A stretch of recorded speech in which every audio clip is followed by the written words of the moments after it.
Please join me in welcoming to the Distinctive Voices podium Dr. Maja Mataric.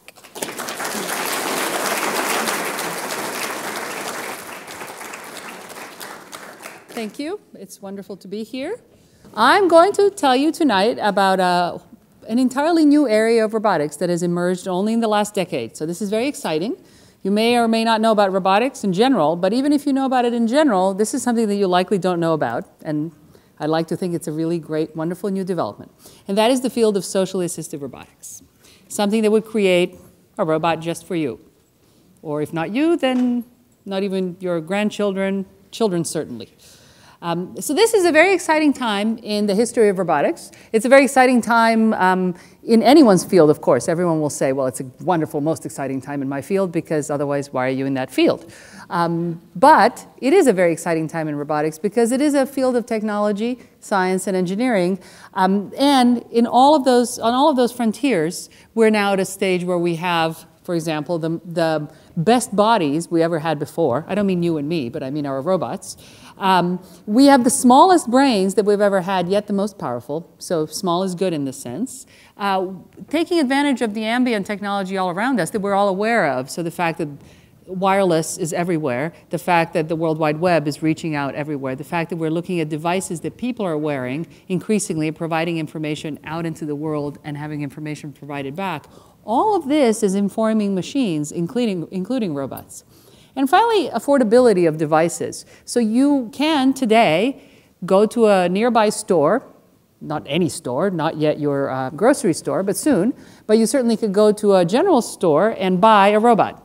Unfortunately, it's just one robot that you can buy that way, and that is the Roomba vacuum cleaner. So how many people, not yet, you can't buy any other robots. You can buy toys, but you cannot buy any other consumer market robot just by going to a store. But you can buy a vacuum cleaner, which is exciting because when I was a graduate student in robotics, everybody said, you need to work on vacuum cleaners. We need robots that clean floors. We need vacuums. And we have them now, and in no thanks to me. So I'm happy to report that things have evolved, but now we have higher goals. But the fact that we do have at least one consumer market means that we have technologies that are robust enough to put in people's homes, safe enough to put in people's homes, and affordable enough to manufacture and sell for about $250 or more in this country, but are manufactured for about $40. So that's very affordable. This is public knowledge. It's a publicly traded company in which I have no shares. So, but that, truth in advertising. I do look forward to a day when there are many robotics companies in which we can all have shares. This is important because at the same time with all of the technology and science development that is shoring up robotics, we also have major population and demographic trends that are creating broad needs that are undeniable and will have to be addressed with, again, various technologies, including robotics. So some of those are obviously the aging demographic, so the fact that very soon we're looking in this country and other developed countries at a population distribution in which there are as many old people as there are young people. So if you look at developing countries, and if you look at historically, many decades ago, there used to be what people used to call the population pyramid. It's not a pyramid, it's a triangle. Pyramids are three-dimensional, triangles are triangles. So the first lesson there. Second, it's a pyramid/triangle because the idea was that you had the aging, the older you got, the higher you were at the pyramid, but where is most of the population? At the bottom, right? So there were a lot of young people and not so many older people. Well, now it is no longer either a pyramid or a triangle, it is a rectangle. Or if you really insist, it could be a cube, but it isn't. So the important thing is we have a very large and growing aging population. This is a wonderful thing. We all want to be around for a long time. We are, in fact, living longer. We'll talk about whether we're living better, but that's in a little bit. But there's a tremendous trend towards a growing technology need for people who will have both various health needs, also various other needs in terms of quality of life. We have a healthcare crisis. No matter where you stand on the political spectrum about healthcare, there are problems. And then we have tech-savvy youth. So we have a great number of young people who are using technologies and hopefully are learning how to create technologies as well. At least that's getting better. So I'd like to argue that for my world, and that is the world of human-robot interaction, the interaction between robots and people, this is a really exciting time because finally robots and people can get close together. By close, I mean you don't have to stand far away from it in case, your head would get chopped off. No, we're physically close, and we can do things together. So what are these things that we should do and could do and should be working on? Well, the thing that I want to argue for is using robotic technology to bridge the care gap. So the care gap is the gap that we have because of the tremendous and growing need in various aspects of healthcare and the lack of availability of human care to fill that need. This you might think is controversial, but I would like to argue it isn't. Because whether you look at the rate of stroke, for example, 800,000 strokes today, that number will double. That's just new strokes. If you look at the younger side of the spectrum, 1 in 50 children is diagnosed with autism, a lifelong condition. Obesity, Parkinson, Alzheimer's, we're talking millions, literally, of people with special needs all day long, all lifelong. So there are too many people to be treated by other people. And by treated, I mean people who are going to provide trained, well-paid, well-prepared care. So I'm not talking about minders, people that we paid a minimum wage to mind our older people, and then you get neglect and abuse. I'm talking about people who are really trained. And there isn't any economic model that can support that. There's also no population model that can support that. So we are facing a crisis. And this is well recognized, but not well planned for. So the question is, what technologies will step in to help to bridge that care gap? Because there have to be human-centric, ethical, and effective technology that will have to help that problem. And so the one that I want to focus on is socially assistive robotics. So I want to give you a vision, first of all, and then we'll talk about how that vision can come about. So imagine that we had a robot, which would not necessarily look like that, that can assist a physical therapist, a cognitive therapist, a coach, a therapist of any kind that's enjoyable for the users to interact with, that minimizes embarrassment. And this is important because people are embarrassed, not only in front of other people with special needs, are embarrassed and stigmatized, not in front of other people only, but also in front of therapists, that are the robot that's tirelessly devoted 24/7 to just you, specifically you. Show me another human that is never tired, never grumpy, he just thinks you're always funny, doesn't matter what you look like, doesn't matter, anything. So this is great, opportunity for technology, tirelessly devoted to just you. They can get human care and help whenever needed, but can supplement it when it's not available. So there's this entire realm of where we can help people gain and regain independence through robotics. And we think of these robots as trainers, coaches. There's another area of personalized, and these dovetail, so they're related and they overlap, of personalized caregivers that serve as eyes and ears that are available and fun to command and interact with, but that are unobtrusive, that can encourage socialization and interaction with other people, but that can also help in situations such as emergencies. This is Los Angeles, we can think of many. Just think about it. Who is most affected when bad things happen? It's people with special needs. So there's an entire realm of caregivers that can step into such situations. So we like to think of these as shepherds or guides. And finally, imagine machines and robots that can identify early signs and symptoms of disorders. Whether you want to think about that as, for example, the loss of balance that older people will acquire with time. And as we all know, but if you don't, let me just point it out, once people lose balance, their likelihood of falling is higher. Once your likelihood of falling is higher, you might fall. Once you fall, if you break a hip, chances are institutionalization is much higher. People often, statistics show, who are institutionalized have a higher rate of depression and a decreased lifespan. So this is very sad. That means many things need to be fixed, but one of them is early diagnosis. On the other end of the spectrum, we have, again, 1 in 50 children being diagnosed with autism, generally way too late. The sooner we diagnose, the sooner we can treat. Those are just 2 points on the age spectrum. So if you imagine that you had machines that were like buddies or coaches or nurses or friends who are available to people in their lives and are capable of detecting, if you will, aberrant behavior or symptoms that indicate something that would otherwise be missed until it happens, until you fall and break a hip, or until it's very clear at the age of 5 that the child is not talking. So things that can be diagnosed much sooner in order to provide help and prevention much sooner.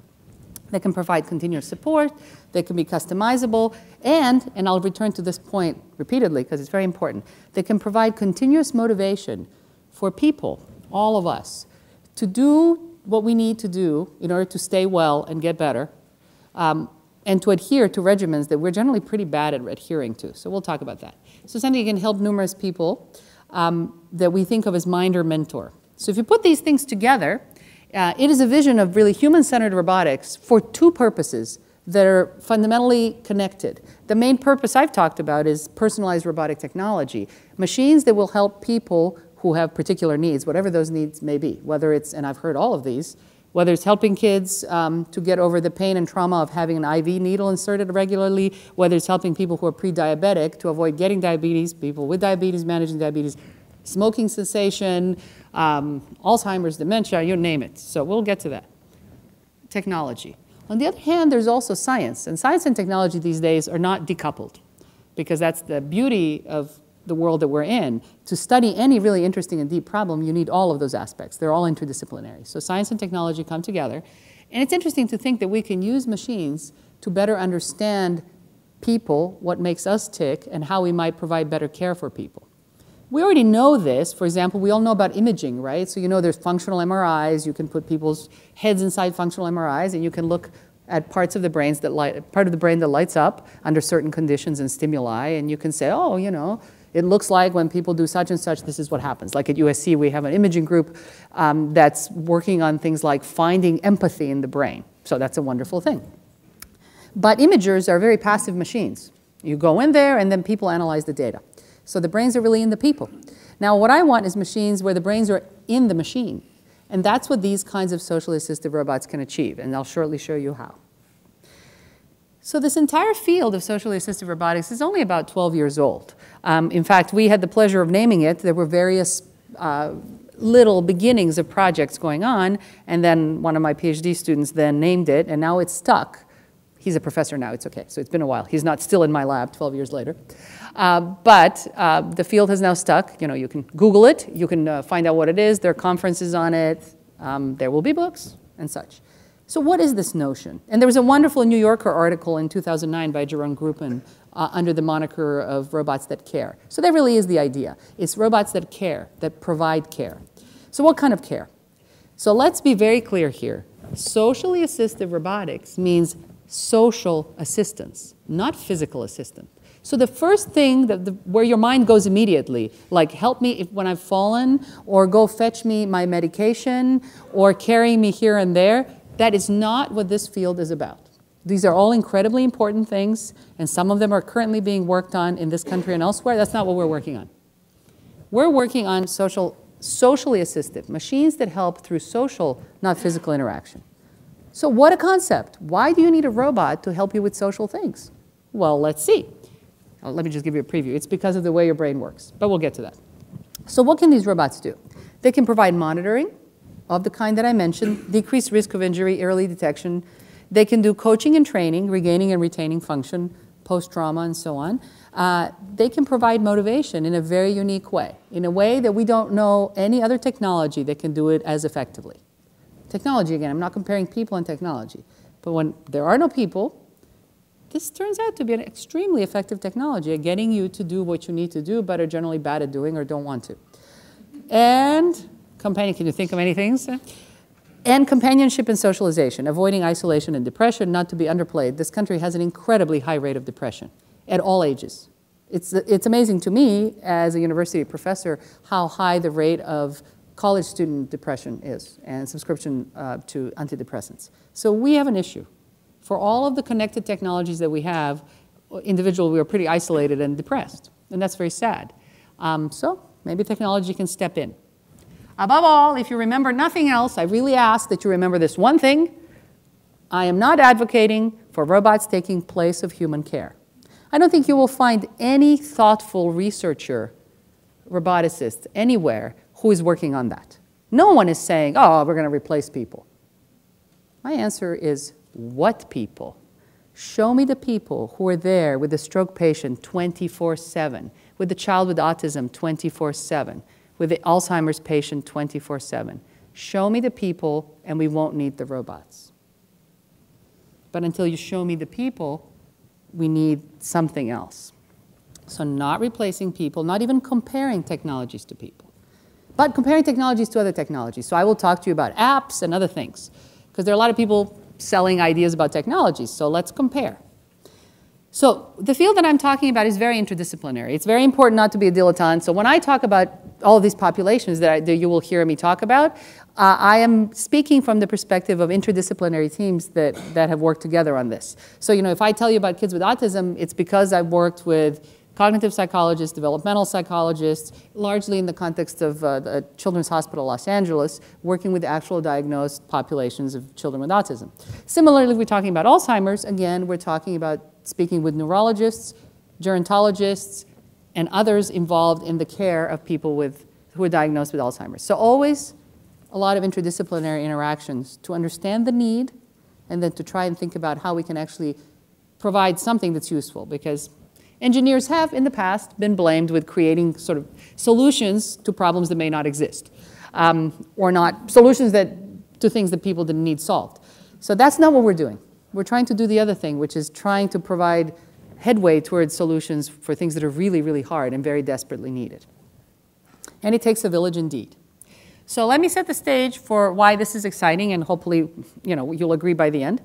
Here are some facts about social assistive robots. Before you even know what they look like, and you'll see that shortly, what we do know already in the first decade of the field is that people, all of you and everyone else across cultures, readily perceive robots as having feelings and intentions and goals, and basically we perceive them as intelligent agents. Okay, so that's very important, because once you do that, you're relating to them the way that you relate to other people. So this is what we do without conscious control. It's just what happens. And it happens to everybody. It happens to people who are not familiar with robots the same way that it happens to people who are programming them themselves. We see the effects in our lab. We see the effects in people who are doing the programming and are still surprised by what happens. And we certainly see it in populations that have not been exposed to robots at all. And you will see examples of that. It is also the case that these kinds of social assistive machines are accepted across cultures, abilities, backgrounds, and the age span. So next time you read an article about how, quote, old people don't like technology, well, this is what I have to say to that. It's very exciting to have controversial statements written up, but it isn't true. It's not a fact. So in fact, there are a lot of studies that are now showing increasingly just how incredibly adaptive people are. When you give people good, effective technologies, they like it and they use it. Now, when you give them really bad stuff, well, they don't like it. No wonder. Neither do I. Neither does anyone. So in particular, there isn't any truth to the fact that, you know, some cultures don't like it, or old people don't like it, or kids like everything. None of that is true, and all those generalizations are false. You've got to look at real studies. And there have been studies being done, and there are a lot of studies being done. So just don't believe it. Read the science. Now, what is interesting is there are cultural differences. It is certainly a fact that in Asia, there is more, I think of it as more being technophilic. So they're much more open to technological alternatives to some problems, such as healthcare, than we are. That doesn't mean that people as people, and we're all fundamentally people, below all of the cultural layers, do not like something or other. And so I always go back to, you know, let's look at people. And as people get older, as people have special needs, they have much more in common regardless of culture. So the other thing that's very important is we find that these social assistive robots are effective at influencing and motivating human behavior. And that last part is the most important part about the technology. Because it's very nice that you think the robot has some intention and it's kind of cool like another agent, and it's nice that you accept it. But if it doesn't influence you, if it doesn't have the ability to improve your quality of life, if you don't engage with it, if you don't relate to it, then it won't work. But amazingly, it does. So now the science of it is why, and the technology of it is, so what do we do with it? Because these are clearly promising platforms for teaching, training, and therapy. So let me very briefly tell you about the cool science that we do with this, and then we're going to spend the rest of the time watching videos of these actual robots that have been developed, and what they do, and how they help various populations, and what does it entail, and so on. So first, the research questions. The first question that no doubt you're thinking in the back of your head is, why a robot? So everything that I've told you so far about monitoring, about coaching, about motivation, Why does it have to be a robot? You know, why can't it be my cell phone? Why can't it be on my iPad? Why can't it be a cool device that I wear? It can and it will. All of these devices are being developed and will be developed. But what we find, and not just our group, but many other groups are doing studies on this, what is clearly emerging is very strong evidence that when a person interacts with a physically embodied agent, a robot, that person is more influenced and more engaged and both more susceptible to influence, but also more satisfied with the interaction than a disembodied screen-based interaction. So this is very exciting for us who are doing physical robot work. It's also interesting to understand why this is. And so many of us are looking at doing experiments, again, with functional MRI to look at what's happening in the brain when you're interacting with different technologies. Because we are evolved to be social creatures. And so it's not surprising that if you see another social agent, that taps into your social circuits, if you will. Whereas if you see another agent on the screen, that may not be processed the same way. That's not to say it isn't engaging, and it may well be effective. But what we find is a very strong difference in multiple studies across multiple populations, many sites, different countries. If you do robot versus screen, people prefer the robot and they're more influenced by the robot. They exercise more with the robot. They lose more weight with the robot. They do more time on the task with the robot, etc. So this is very interesting.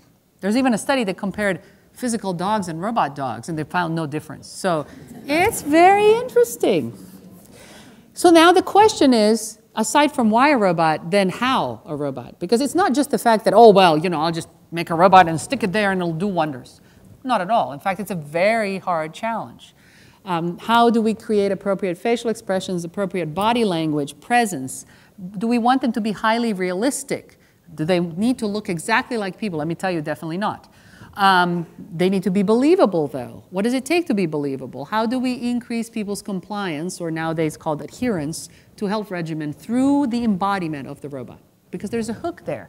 The fact that it's physically embodied gives it a lot of opportunity, but it has to be used properly. The next thing is this issue of influence. We would like to create technologies that can help people, again, help people do what they need to do. Because if there's one thing that we've learned about health in general and behavior in general is that it's not a matter of like a little Band-Aid. Let's fix it, stick a Band-Aid on it, and move on.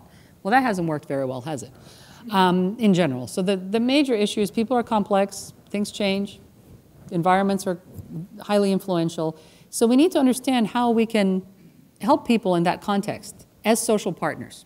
Just as a simple example, you know, nothing works with weight loss. I mean, people can tell you this thing and that, but ultimately nothing works unless you choose to eat less and exercise more.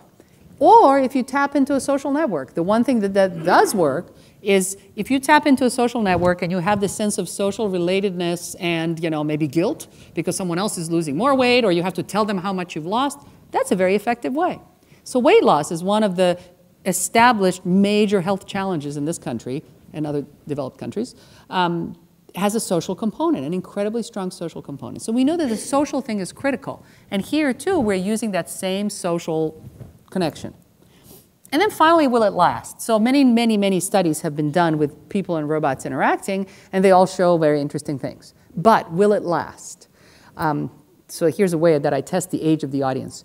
What I don't want to create, and what we don't want to create in our field, are thigh masters. Anyone? Thigh master? Okay, good judge of the audience. Sometimes I say this to people and they're like, okay. You know, thigh master, great technology, how wonderful, in the closet. So we don't want that. We want to create technologies that really last.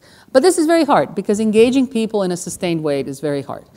We have a hard time in general with these relationships. Again, you know, look at our divorce rate. So we're not great at long-term commitment. How do we create machines that can actually remain interesting and engaging and effective over a long period of time? The longest study that my lab has done is 6 months. That's pretty unprecedented. Most studies are, you know, 1 session or 5 sessions. So it's interesting to think, you know, what happens after many months? Do people get bored? Do they get too used to the interaction? Do they get so familiar that it no longer works? Or do they need to become familiar for it to start to work? So there are all sorts of interesting factors there. So we have put robots in the wild, and by the wild, I mean the real world. The world of you and me, including stroke rehabilitation clinics, cardiac recovery wards, stroke recovery wards, autism clinics, elder care, retirement homes for healthy elderly, Alzheimer's retirement homes / nursing homes, and first grade classrooms. So that's pretty wild. And so everything that I will tell you from this point on will be based on our experiences with real people in real settings. Now let me just be sure that it's clear, because sometimes I forget to mention this because I take it for granted, but not everyone does. Everything that you see will be machines that are completely autonomous. They're taking information from their sensors, and they're thinking with their brains, and they're acting based on that information. There's no person behind the curtain controlling the robot, because we don't find that interesting, because it's one, cheating, and two, then if you have a person, why do you need the robot? So you need the robot. You need the robot to be autonomous. So everything you see is real, happening on its own, okay? So now let's get to why we care. Autism. So often, and I won't do this here, but often when I give talks and I talk about autism, I will say, you know, how many people here are affected by autism one way or another? Children, grandchildren, et cetera. And the rate is incredibly high because 1 in 50 children today are diagnosed with autism. It's a spectrum disorder. It is not an IQ disorder. It has about half of the children, more, are nonverbal. So it has linguistic issues. Many of them have comorbidities, which means that they might have gastrointestinal issues, sleep issues, vision and touch sensitivity issues, and various other challenges. So it is not a disorder that we understand today. It's highly complex. A great deal of funding is going into recognizing the causes, and there's a genetic link as well, but it doesn't describe everything. And then trying to do, not a cure, because it's not clear that there is a cure, but early diagnosis and treatment. And there's a lot of work going into vaccines. Vaccines.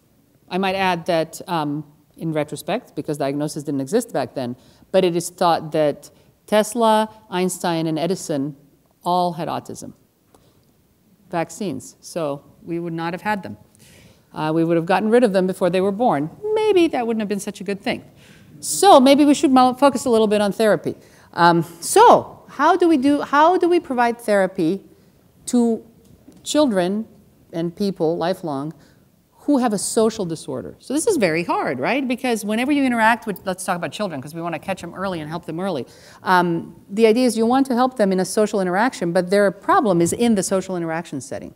So people react very badly, and diagnosis of autism is very hard because children behave in asocial or antisocial ways, not on purpose. One example I like to give is in certain cultures, obedience and rule following is highly respected, and many kids with autism cannot make eye contact. So if the parents say, look at me, and they don't, or they say, talk to me, and they don't, these kids get beaten a lot, and they simply have a disorder.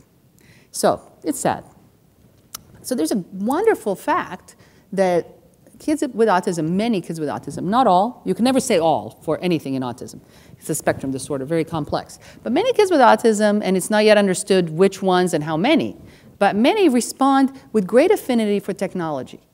And many respond with great affinity to robots. And what has been observed now in repeated studies is that there are children with autism who have, for example, never smiled at a human, any human, including mom and dad, and yet might have their very first social smile to a robot.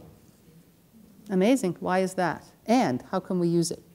Also, it has been observed, and I'll show you videos of that as well, kids with autism who do not play regularly. They don't play with other kids. They don't initiate play. They don't make eye contact. They don't do social referencing, which is when I look at you and I point over there and you get what I mean. They don't do any of that. And yet, when you put them in interaction with a robot, they do. So something extremely powerful is going on. Because one, these abilities are emerging in children who are typically diagnosed so that they're thought to not be able to do these things at all. And mind you, they get branded as all manner of things, ADHD, or, which is completely incorrect. In this case, it's a diagnosis of itself. The other thing is that they often get branded as low IQ, quote, retarded. IQ distribution of children with autism is perfectly normal, just like the rest of the population. And some of them are extremely smart. And it's very high in the population of engineers, which is because they're very good at following rules and noticing patterns. And we like that in engineering. And so we do. And it makes me think of many of my friends in grad school at MIT. But let's not go there. So, especially the guys. And I should mention that autism affects 75% boys. So, again, there's a genetic thing there. So, something amazing happens in putting the children and technology together. How can we use this in a therapeutic way? So this is exactly the stage that we're in the field right now. So I want to show you some videos of the kids.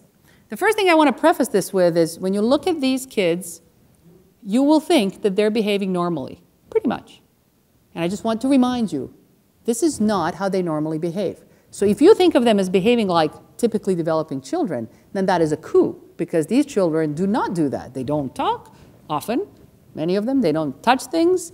They don't make eye contact. They don't play. And yet here they are. So let's talk about, this is all Children's Hospital Los Angeles work that we did in collaboration with them. Woohoo!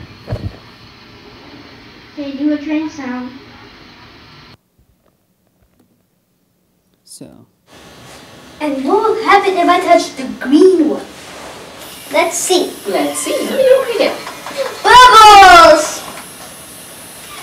So let me go through the videos one by one to explain the points I want to make here. So first of all, it looks pretty good. So that's the first point. They look like just your average kids. They would love to be average. Their parents would love it if they were average. So there's something very interesting going on here that's bringing out that typical expected behavior, which is so atypical for them. In the upper left-hand corner, what you see is a very sophisticated humanoid robot. We're very interested in this because what we want is we want the robots to be peers so that the child and the robot and other children can play together. The robot is a great magnet for other kids. So, you know, if you know about mainstreaming of kids with special needs, you know just how well that works, and, you know, we all know that kids are very cruel. So, but when a kid has a very cool robot, other kids are very interested. Suddenly there's a motivation to play with them. So here in one-on-one interactions with the kids with autism and the robot, what has emerged, for example, is increased eye contact and all the things I told you. Also, the verbal kids will say things that display empathy. So we've had children say things like, they'll command the robot to do something. And remember, this is a real robot. So it doesn't understand everything the child says, and it cannot do everything the child says. It's just a robot. Okay, so it does a few things, and then the rest of the time it just kind of smiles and moves around. So then the robot goes, oh, the child goes, do this, and the robot doesn't. And then the child says, oh, I know how my teacher feels. And the therapist in the back room is jumping up and down going, that's empathy. That is very hard for these kids. And yet they're able now to do it, or willing or motivated to do it with a robot in a way that they aren't with other people. It's a hook that we might be able to use. This little boy is nonverbal. He doesn't speak. He doesn't touch things. He does not interact with unfamiliar objects. And yet he was very tactile with a robot. And then the part that was the coup was over here.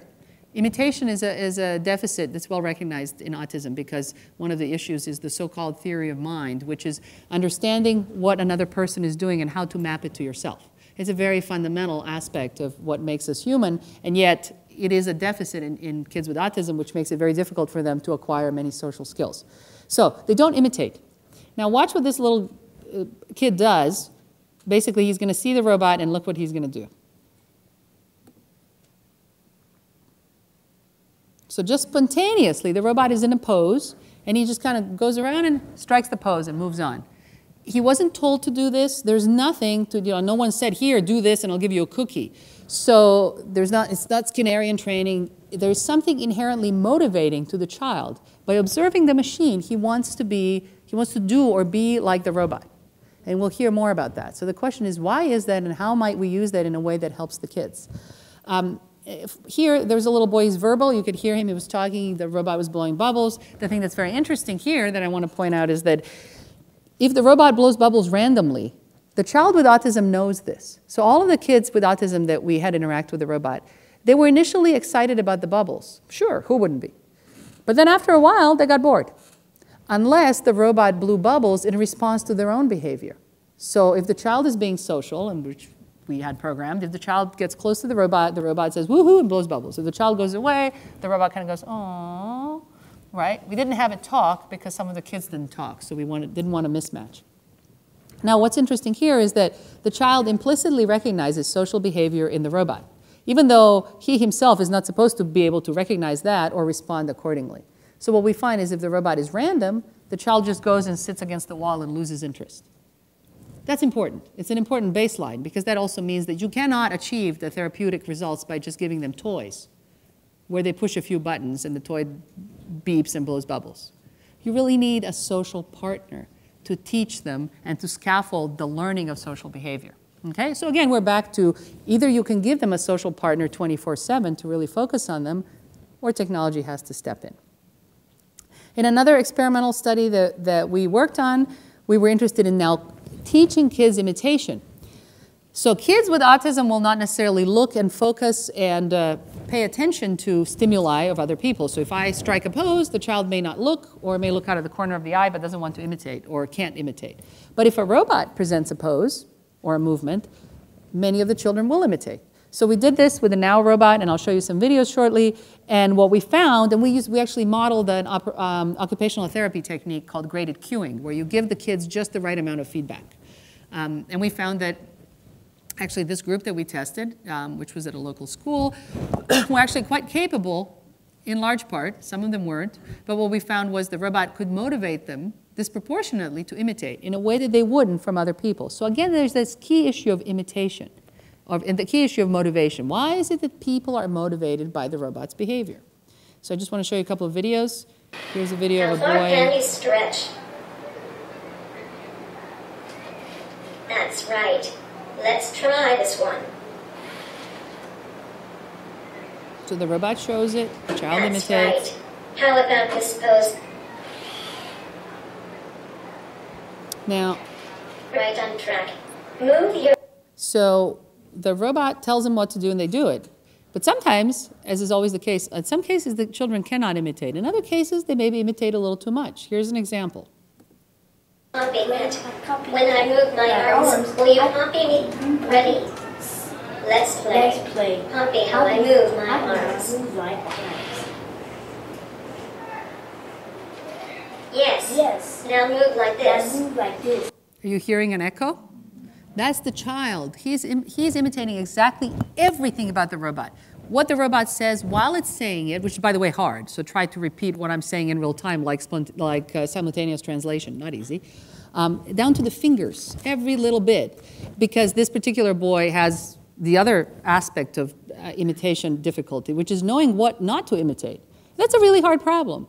We have this problem when we program robots to imitate. Robots are being programmed these days to learn things by imitating, by watching people. But how do you know what matters? Which part of what I'm doing is important and which parts are not? And that's very hard, right? So it's an interesting question, and sometimes the limitations that our robots have help us to actually study the limitations that people have. You'll see this come up repeatedly. So as a summary with autism in particular, socially assistive robots, not just in our lab, but also at Yale and in a few other places worldwide, have been shown to to get children to engage in and initiate play disproportionately more than they would otherwise. To display joint attention, to verbalize, spontaneous imitation and learning, and also to be potentially very effective as a diagnostic tool. So we can create robots, and some of us have, that young children can interact with, or we can create algorithms that look at children's behavior and detect when there's something anomalous. Now remember, with 1 in 50 children being diagnosed with autism, you really want to catch it before they're 2. It's very hard to do, and as the thing that I always say is no child behaves normally around the doctor anyway. So it's very hard for physicians to diagnose, and in autism in particular, diagnosis is very variable. Like you get 3 people to examine them and you get 3 different diagnoses. So it's a high challenge. So there might be a way of quantifying the diagnostic process to help it along. Now let's go from the young to the little older. So stroke rehabilitation. So I mentioned to you that it's about 800,000 new strokes each year. I think it's about up to 850 by now. And that number is going to double in the next 10 years or so. It used to be 20, but now it's down to 10. Why? Well, it used to also be the stroke was the purview of people who were 65 and older. But now it's hitting mostly people in their 40s and up. So it's moving ever younger. Why is that? In general, because we're a sedentary, overweight, underactive culture. It's a fact, we know it. Do we do enough about it? Again, back to motivation. So after people have a stroke, if they survive, they have often, typically, a permanent disability. And so it's usually a motor or a cognitive disability, depending on where the stroke was exactly in the brain. Either way, something needs to happen to practice, to exercise, to try to minimize the damage. It's important to realize that you can recover from stroke lifelong. So it's not just the first 2 months, although the first 2 months are the most important, because that's when your brain is, in a sense, the most plastic, the most adaptive. But you can recover lifelong, but people don't. So why don't they? Are they lazy? Are they not taking this seriously? I love that attitude. If it happens to me, I'll do it differently. But you won't. And for those who have people with strokes in their family, you might know this firsthand. It's quite simple. It boils down to the fact that if you've had a stroke and you have a physical disability, in order to recover from that physical disability, you must engage in many hours of exercise every day. And I don't mean exercise as in push-ups and pull-ups, no. You have to go about your normal life as if you didn't have a disability in order for your brain to relearn all of the function that it lost, if it has any chance of doing so. It's going to take a lot, because, by the way, it took you a long time to learn it when you were a baby. So that's a lot of exercise in terms of relearning. So again, the example I like to give always is, if I've had a stroke with my right, and I want to reach my cup, take a little advantage there. So, I'm fine, I do that. But now if I've had a stroke, the only way I'm going to be able to do that, if it's affected my right arm, my degrees of freedom are not released, I'm stiff, I'm going to have a lot of trouble with fine motion, so probably it's going to look like this.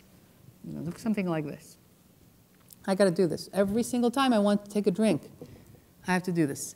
So am I going to do this? What am I going to do? I'm going to use my left, exactly. That's what most people who survive stroke and have a permanent deficit with their upper body do. They use the other limb. And guess what? They never recover. Okay? But it's okay because there's less social stigma. So here is your choice as a stroke patient. You can exercise all the time in order to get better slowly, which, by the way, will for sure depress you, because we're human and that's very depressing and stigmatizing and everyone's looking at you and you're looking weird and it's hard. Or you can move on with your life and reach with your left or whatever it happens to be, and nobody knows and you're permanently disabled, which also, by the way, is depressing.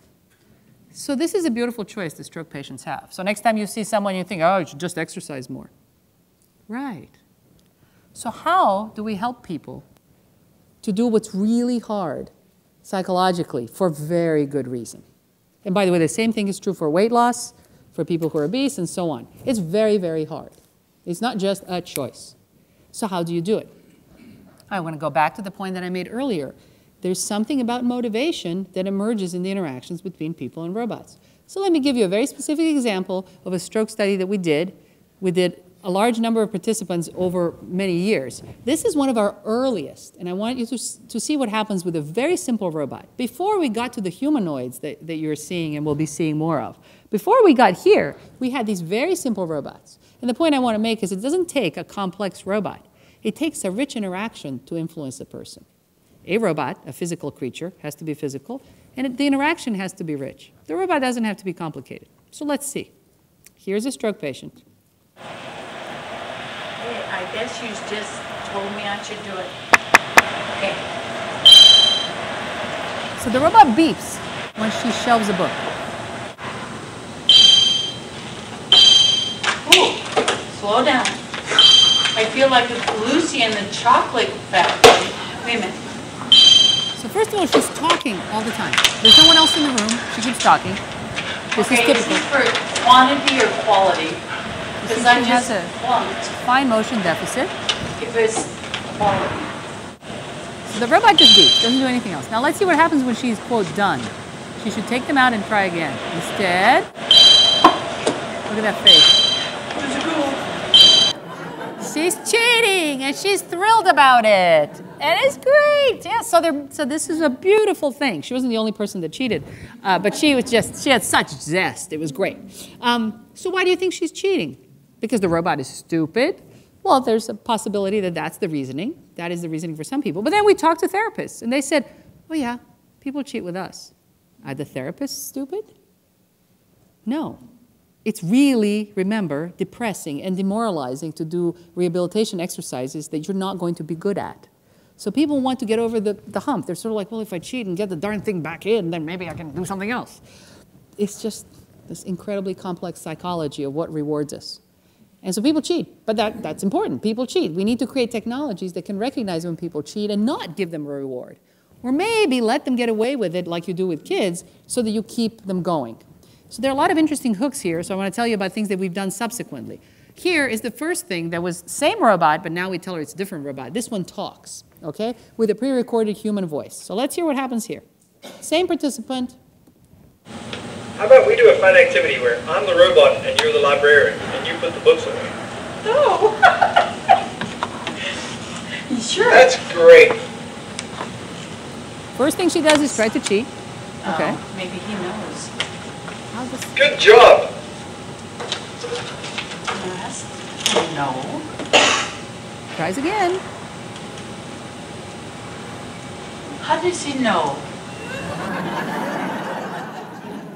So this is very important because and at this point she isn't doing it to help herself. She's just exploring. She's pushing the boundary. She's trying to see, well, what can I get away with? What does the robot know? How smart is it? How does it know? Well, it knows because we put a sensor, an additional sensor to tell us if things are being stacked. But there are many solutions to this problem. But there's an interesting general problem, which is how do you detect sort of abnormal behavior like cheating? And by the way, that's important in general. People look for abnormal behavior like at airports for bombers and so on. And there are interesting solutions to that. But in general, it's interesting with cheating because you don't always want to discourage cheating. In fact, what we find, you can't take pictures. So as long as no one, I just want to make sure no one can take videos or pictures of this. So one thing that's very important is that for some people, if the robot tells them, you're cheating, you can't get away with that, they love that. It makes them feel like, oh, it's really paying attention and it's smart too. For other people, if you catch them in cheating, they feel really bad. They feel put on the spot, it embarrasses them, they don't like it. So you don't want to do that. And again, it's kind of like school. So how do you manage this in an appropriate way?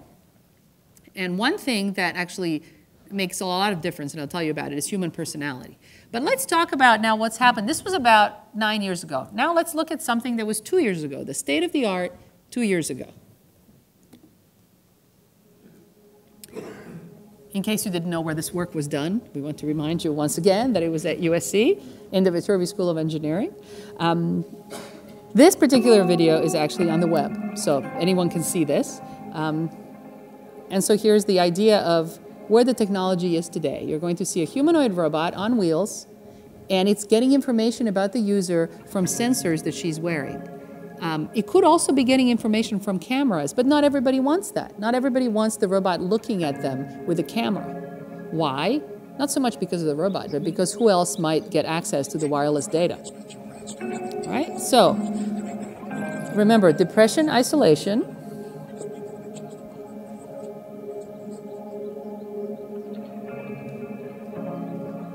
What motivates us? Family motivates us. So she's motivated. She's going to take the cereal with her right arm, remember? Not fun, not a great way to get fed. Bad things happen. But the robot is there.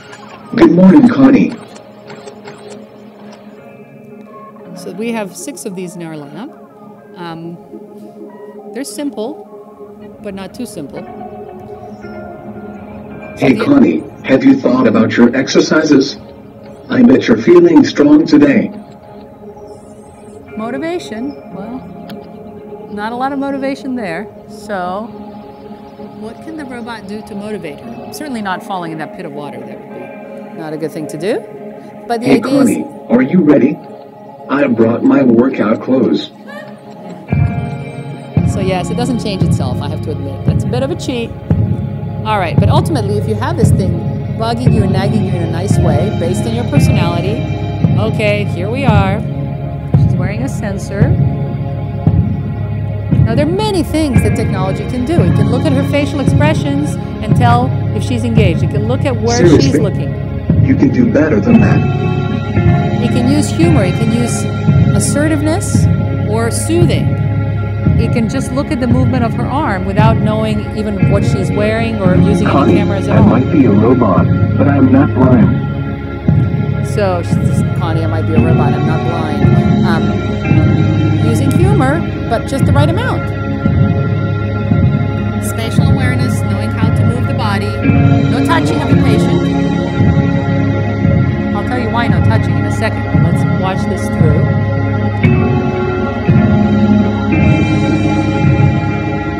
This is an homage to a certain movie. so here we go again, doing this incredibly demoralizing, challenging thing of feeding yourself, which used to be trivial. But look at that. This is critical. Look at her face. All right, so motivation. So this is a critical thing, and this is why I like to put a little jab in and say, show me an app that can do that. So there's something about the relationship that develops between Connie and this robot, just in these very simple periodic interactions, where she basically wants to one-up the robot. She wants to show it. That works for some people, extroverts as it happens. For others, there's some other methods, like they feel like the robot is a companion, it's soothing, it's encouraging, the rest of the world is annoying. So there are different roles that the robot can play, just like in life, there are different roles that our various friends and caregivers play. But what's interesting is that she wants to show it, and she, at the end, when she makes that face, and she kind of goes, So that is very powerful. That is something that we would like to can, this notion of being able to manipulate someone's motivation to do something that's good for them. And there's something unique about physically embodied machines, robots, that elicits that in people. So, insights from stroke patients? We have not found to date a single person who didn't like interacting with a robot. But people's responses varied, and they tend to vary along personality. Some people are very engaged, and they do like the original patient that you saw. They just kind of do all sorts of things and they experiment, but they don't do exactly what they're told. There are others who are very adherent, very compliant. They do exactly what you tell them. They do exactly what the robot is saying, but it's not clear they're having any fun, so that's not so good either. So you have to find the right balance. And this is true also, by the way, for human caregivers. So it's well established that nurses that are most respected are not the ones that are best liked. And so the most respected nurses are most effective at getting people to do what they need to do, but they're not the most liked. It's kind of like the easy teacher that everyone likes. But are you learning? So same here. How do you get this balance? Because we want both. We want people to do what the robot is telling them, but we also want them to enjoy it. And so there have to be different ways in which you motivate people, because people are different. Different preferences relative to autonomy. Some people want the robot to tell them what to do all the time. Other people want to take charge. Some of the time they're going to do what they want to do, or they're going to show the robot what to do.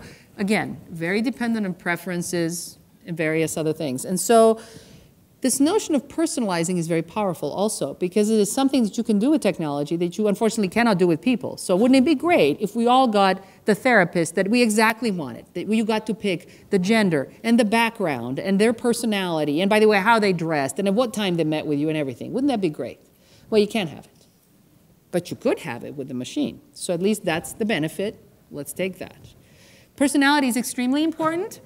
How do we create robots that can express personality in a way that matches the user's personality? So let me tell you something interesting here. Everyone's heard the stuff about opposites attract. Not true. So read your social science. They're beautiful books by Cliff Nass, who unfortunately just passed away, a communications researcher from Stanford. And basically a lot of research shows that while initially people think that opposites attract because it's fascinating, ooh, so different for me, loves to leave stuff everywhere, it only works when you feel that the person is changing for you at some unconscious level.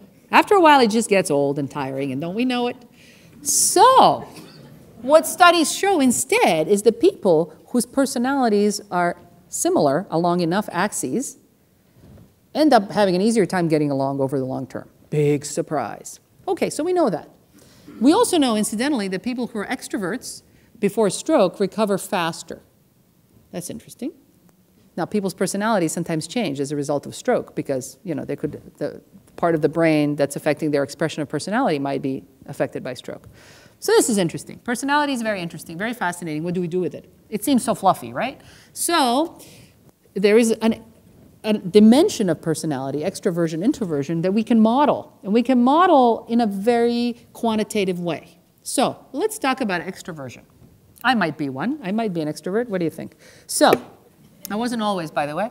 So personality also shifts. And it, in my case, had nothing to do with a stroke. So, thankfully. So how is extroversion expressed? So some metrics of extroversion, and these are facts, this is scientifically all documented. People who are extroverts gesticulate more. They say more words per unit time, so talk faster. Slightly higher pitch, regardless of gender. Slightly higher pitch of voice. Not Tweety high, but just slightly higher. Also, we get closer to you. Not sociopathically so. It's not like I'm in your face, But I'm a little bit more in your face if I'm an extrovert than I'm an introvert. So these things, personal space, gestures, tone of voice, linguistic style, this can all be modeled on a robot. And this is before you even have the robot say anything. And obviously, I could say things like, drop down and give me 10, come on. Or I can say, oh, you're doing so nicely. Should we take a break? Okay, so that's, but even before the robot speaks, I can model personality. So we did. We did a study like this where we had extroverted robots. We had introverted robots. Remember, kept a little distance, gesticulated less, fewer words per minute, a little slower talking, and were more soothing also and less kind of pushy. And then we had the control group, which was no personality at all. It was kind of blah. And we gave people personality tests and a battery of tests. So they didn't know what the study was about, as is always properly done in social science, confuse the subjects. And then we had them interact with A, B, C, different robots, A, B, and C. And what we found was that if you ask people, which robot do you prefer, A, B, or C? If they're extroverts, they will say, oh, I like A. And A is the extroverted robot, as it happens. So they choose consistently, statistically significantly, the extroverted robot, the one that matches their personality. If you ask introverts which robot did they prefer, they don't necessarily choose the introverted robot. They may say, oh, yeah, they're all good. I like them all.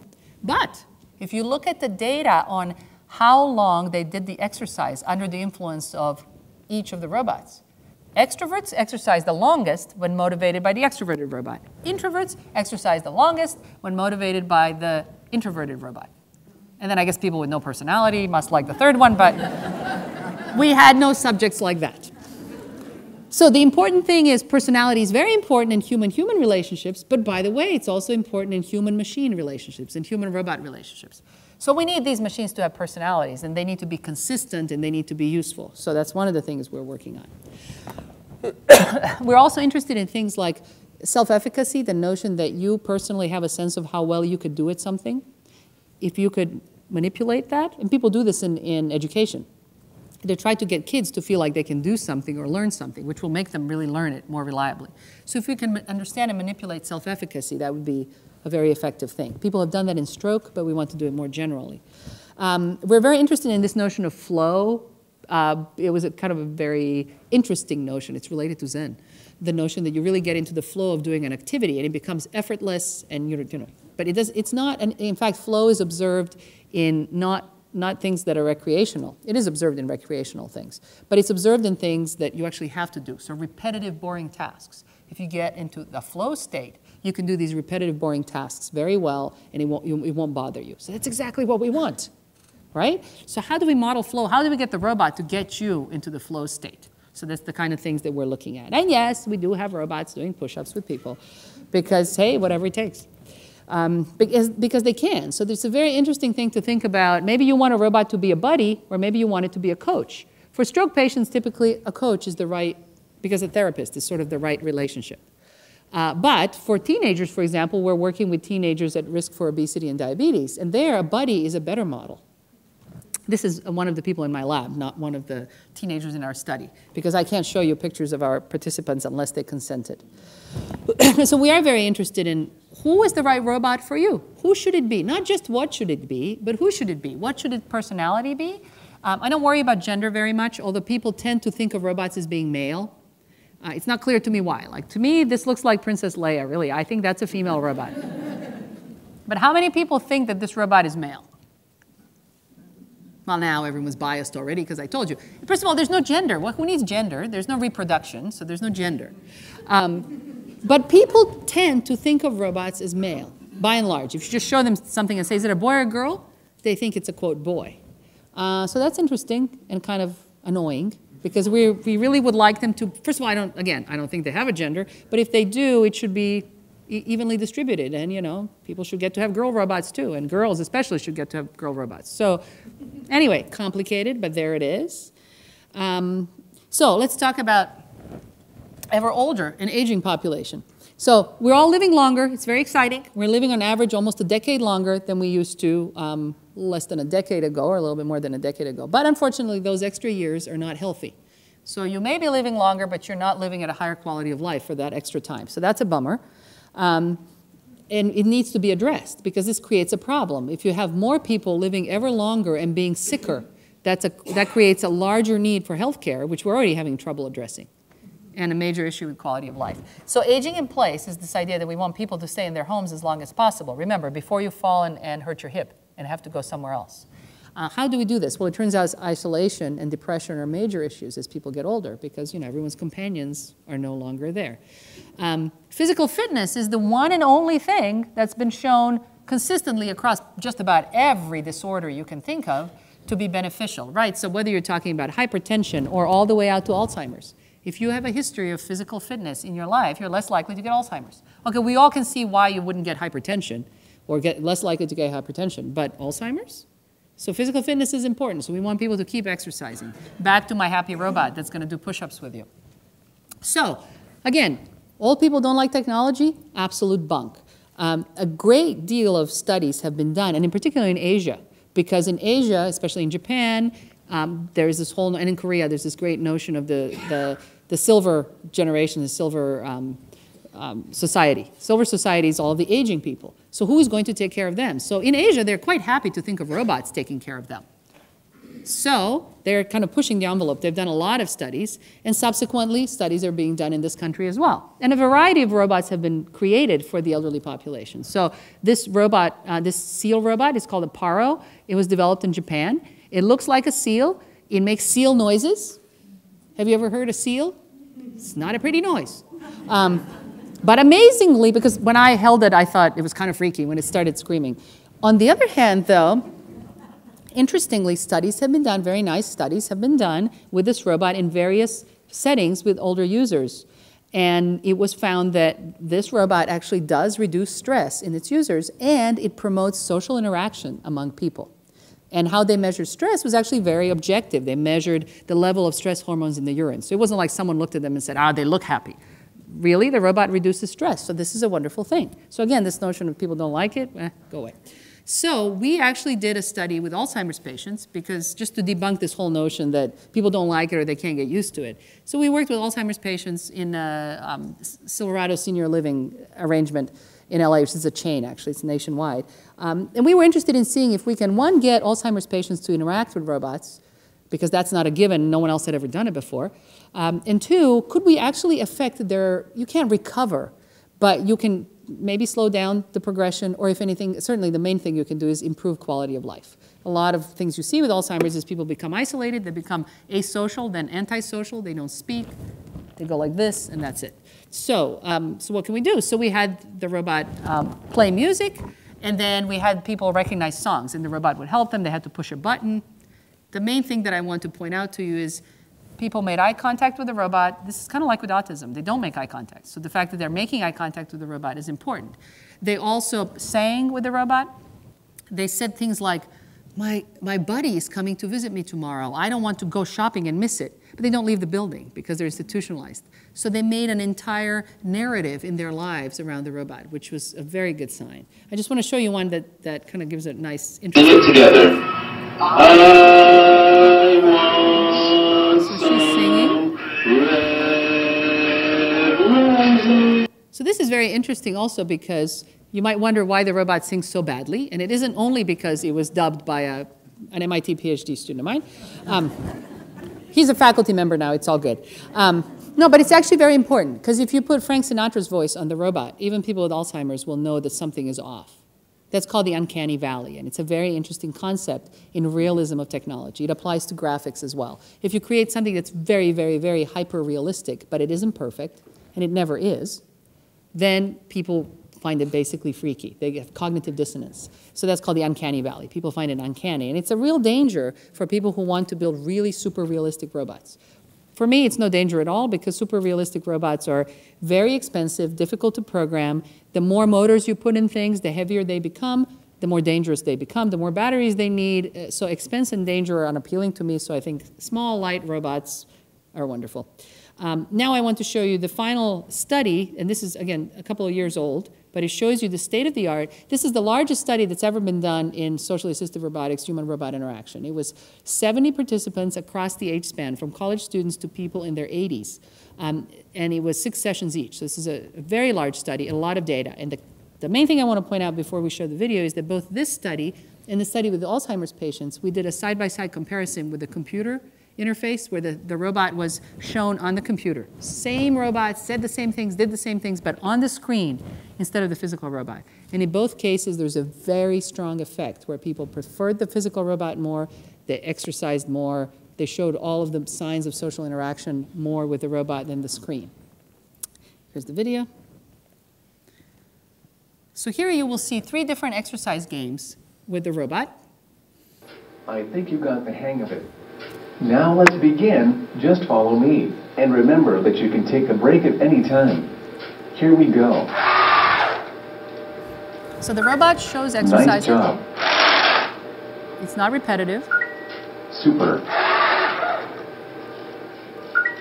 Excellent. Awesome.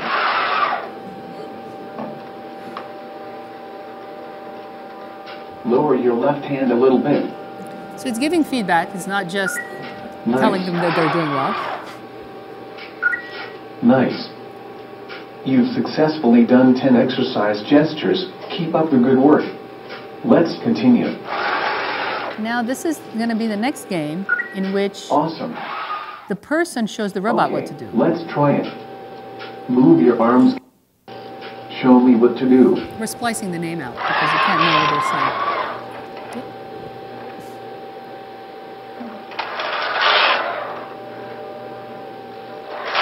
I like to exercise. Okay. So it makes people laugh. People love relating to the machine. This is my favorite game. It's so much fun. Makes people smile. You want to smile. It's good for you. Sometimes the robot has problems, like the arm right here is a little stuck. Just a little bit. People You're love having that too though. much fun. Because if the robot is vulnerable, that's okay, because people are vulnerable too. And here is gesture 4.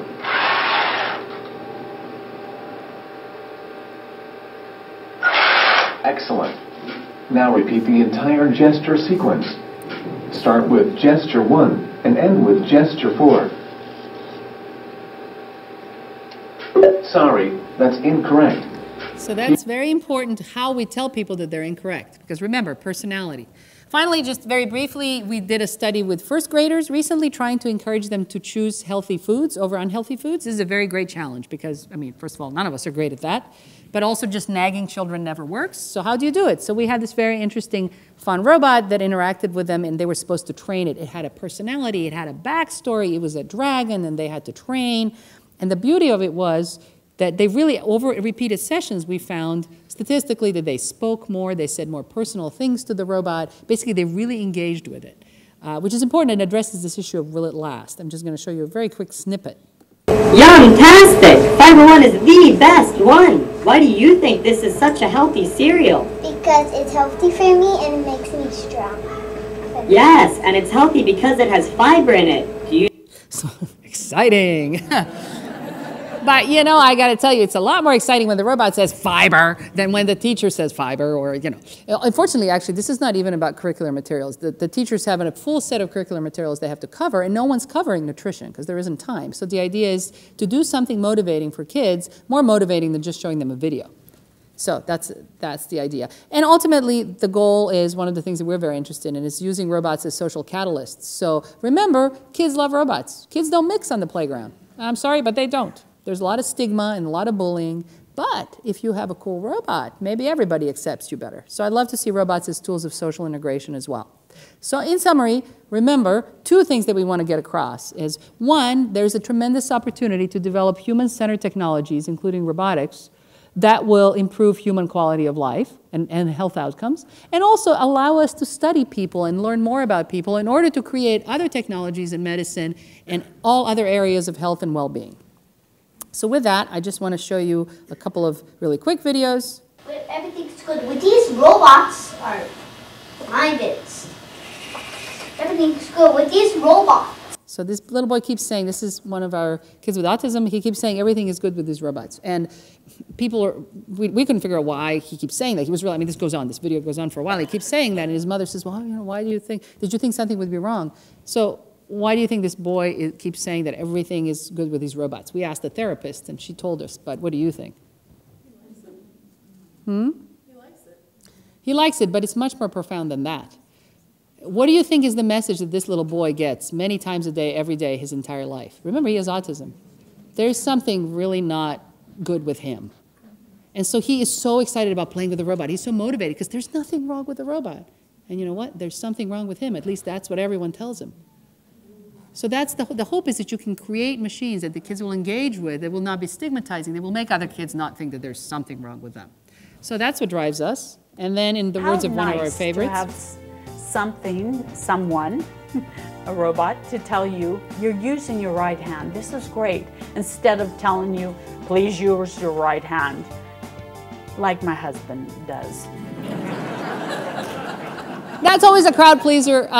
But I feel sorry for her husband. You know, he's had to deal, as all support people in people's lives have had to deal with the ecosystem of healthcare. So that's something we have to address. But I also want, you know, by the end of my career, however soon that is, I want the spouses to be the boring, repetitive ones of either gender, and I want the robots to be the cool things we go to for help. The sooner that you can do this, the better. So the sooner we can do it, the better. So that's what we're working on. Thank you.